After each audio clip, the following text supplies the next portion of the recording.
Good morning. We are going to be talking about in this podcast developing a thesis statement. So we're going to talk about what it is and what we need to do to develop this thesis statement, and really why is it important that we learn how to do this.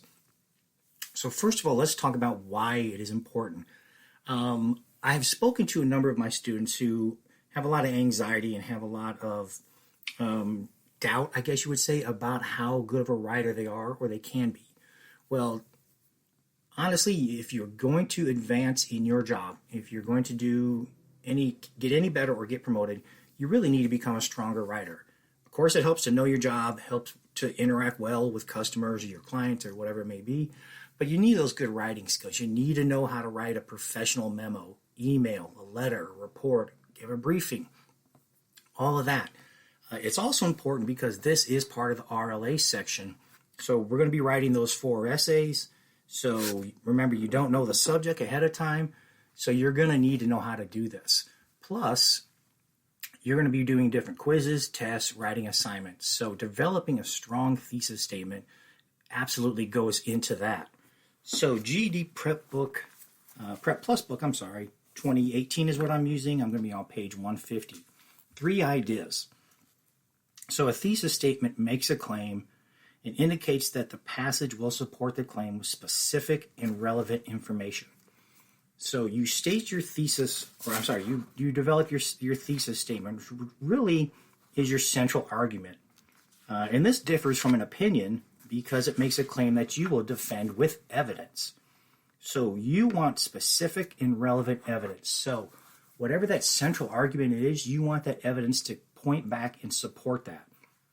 So if you support X, you want your information to be relevant and support it and support it. If you say, no, I'm against Y, again, relevant information, specific information that supports your claim. Second thing, you want a thesis statement to differ from an opinion, like I just said. Your third one, thesis statement is strengthened if it confronts any problems in a passage. So let's talk about relevant and specific information. You want to use information that you can find from reputable sources. You do not want to go near Wikipedia. You want to go to .gov, .edu sites, those sites that you know are quality, reputable, good, up to date, as up to date as you can make it information. You definitely don't want information, that is 10 years old or something like that. Keep it as fresh as you can get it, okay? So you want relevant, reputable information. So you also want to avoid facts that are interesting but not relevant to your central argument.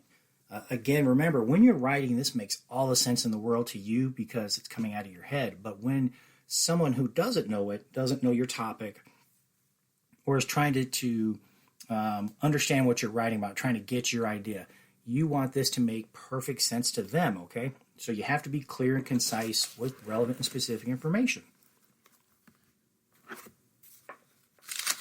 Okay, remember page 150 and it goes to 152. If you have any questions, please let me know. I hope this helped you.